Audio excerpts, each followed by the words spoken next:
안녕하십니까, 알림이 황희두입니다. 언론에 BTS를 이용한 문재인 정부 때리기는 도대체 멈출 줄을 모르는 것 같습니다. 이렇게 열정페이 논란이라면서 말 같지도 않은 소리를 하기 전에 유엔 총회에서 역사를 쓰고 온 것부터 똑바로 보도해야 되는 거 아닙니까? 상식적으로 보더라도요. 최근 조선일보 장상진 기자가 탁현민 비서관이 국민 상대로 거짓말을 했다면서 BTS 뉴욕 공연료가 정부에서 아직도 지급을 안 했다, 이런 식으로 보도를 하고 있죠. 이게 제목 자체가 자극적이다 보니까 여기저기 커뮤니티에 확산이 되고 정부의 욕이 쏟아지고 있는 걸 확인할 수 있었는데요. 국민의힘 김승수 의원이 유엔 특사 비용을 지급했는지 질의하자 박정열 해외문화홍보원장이 아직 지급이 안 됐다, 이걸 두고 조선일보에선 저런 식으로 보도한 겁니다. 보시다시피 장상진 기자의 보도 10월 15일 오전 11시입니다. 그런데 보시다시피 탁현민 비서관은 10월 14일 오후 5시 53분에 페이스북을 통해 이런 설명까지 해야 하는지 모르겠지만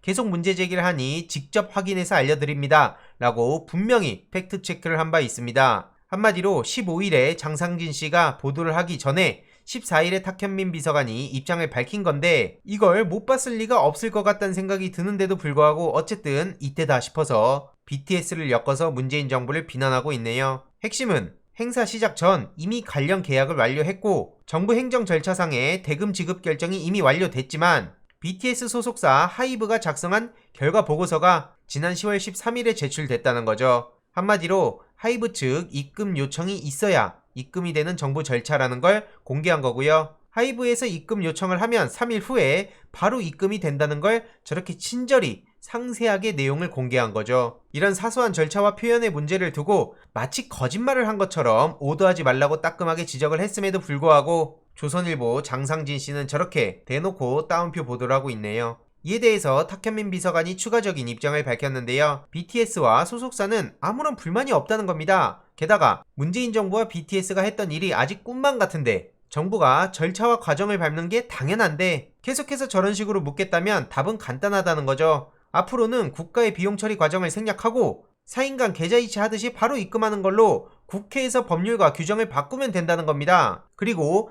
정당한 비용을 줄 수 있도록 충분한 예산을 배정하고 집행의 신속함을 위해 절차를 없애면 된다는 거죠. 한마디로 지금 탁현민 비서관은 절차에 따라서 차근차근 진행하고 있는데 그 중간에 갑자기 왜 아직도 지급 안 했냐, 이런 식으로 말도 안 되는 태클을 거는 거죠. BTS와 같은 예술인들의 헌신과 노력에 그냥 감사하고 공무원들이 한정된 범위 안에서 나름의 최선을 다하는 거에 그냥 고생했네 하고 말면 된다는 겁니다. 해당 소식이 전해진 후 많은 시민들 또한 국가 상대로 일을 안 해봤냐, 무슨 현찰박치기인 줄 아냐, 가짜뉴스와 조작 왜곡을 밥 먹듯 하던 조선일보는 기사를 쓸 때 사실 확인을 안 하던가 조작의 기회를 노리는 것 같다, 이런 지적을 받을 만하죠. 절차에 대해서 저렇게 무시하고 어떻게든 기승전 문재인 정부 비난, 특히 BTS가 많은 관심을 받는 걸 아니까 저런 식으로 의도를 가지고 있다는 거에 많은 시민들이 비판하고 분노하고 있는 겁니다. 참고로 그 장상진 기자 안진걸 민생경제연구소 소장 앞에서 저렇게 껄렁거리면서 조롱해서 논란에 휩싸였던 바 있는 사람입니다. 아니 상식적으로 문재인 대통령 유엔 총회 그리고 BTS가 저렇게 유엔 총회에 선거, 대통령은 유엔 각국의 대표격이었고 BTS는 전세계 청년들의 대표격으로 저 자리에 간 겁니다. 이런 역사적인 순간들을 모른 채하고 넘어가던 사람들이 어떻게든 그저 까기에 급급한 걸 보면서 이러니 언론개혁이 시급하다는 얘기가 당연히 나올 수밖에 없다고 생각하는 거고요. 무엇이 중요한지 제발 좀 생각 좀 해봤으면 좋겠습니다. 다음으로 어제 윤석열 씨와 홍준표 씨가 토론에서 맞붙었죠. 이 과정에서 홍준표가 생각보다 시시했다, 이런 반응들도 많았고요. 윤석열 씨의 당당한 척 허세 부리는 태도에 대해서 많은 지적도 이어지고 있는 상황입니다. 그런데 그 과정에서 김건희 씨에 대한 얘기를 하죠. 이에 대해서 김경록 PB가 페이스북을 통해 김건희의 뼈를 때리는 지적을 하는데요.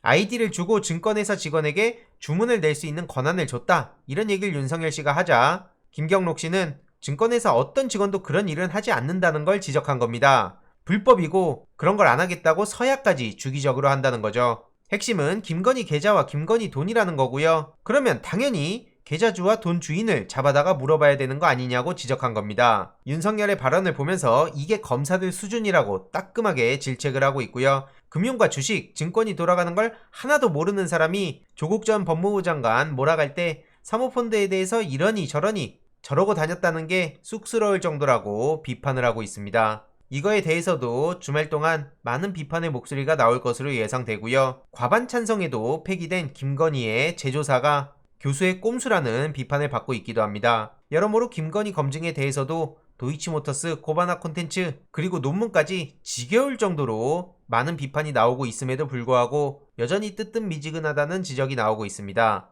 그래도 검찰에서 수사를 하고 있는 상황인데 논문에 대해서는 국민대에서 도대체 이게 뭐 하는 거냐? 눈에 보이는 감싸기란 비판도 나오고 있죠. 최근 교수회에서 어떻게든 김건희를 쉴드 치려는 모습을 보여서 많은 네티즌들의 분노가 폭발한 상황입니다. 국민대 동문이 창피해서 못 살겠다, 졸업장 반납한다 이러면서 공개적으로 목소리를 높이지 않았습니까? 졸업장을 반납한다고 할 정도로 부끄럽고 수치스럽고 열받고 그렇다는 얘기 아닐까요? 그럼에도 불구하고 논란의 중심에 서 있는 홍성걸 국민대 교수회장은 저런 식으로 김건희의 편에 서서 많은 비판을 받고 있죠.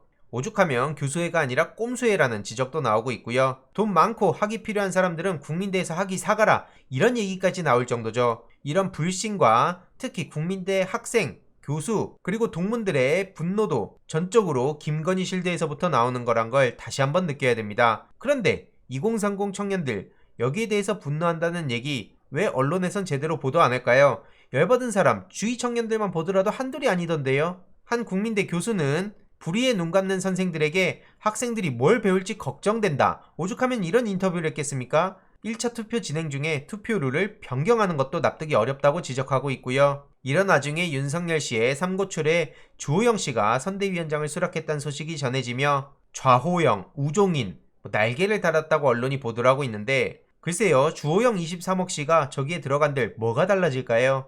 실제로 윤석열 씨의 막말에 국민의힘 사무처에서도 사과를 받아야겠다는 의견도 나올 정도였죠. 그래서 국민의힘 내분이 격화가 되고 있다는 얘기도 계속해서 나오고 있는 상황인데 주호영 씨든 김종인 씨든 사리 분별이 제대로 안 되는 듯합니다. 물론 이렇게 엄청나게 많은 논란을 부추기고 있는 윤석열 씨라 할지라도 당연히 대선은 현실이고 모든 게 모이는 총력전이기에 당연히 방심해선 안 된다고 생각합니다. 이런 와중에 여전히 개그를 하고 있는 안철수 씨까지 정말 중요한 소식들이 많이 전해지고 있는데요. 마지막으로 지난번에 말씀드렸던 노회찬 6411 무료 상영 이벤트 근황에 대해서 전해드리려고 합니다. 아마 신청을 하셨던 분들 중에선 어젯밤에 전부 다 문자를 받으셨을 텐데요.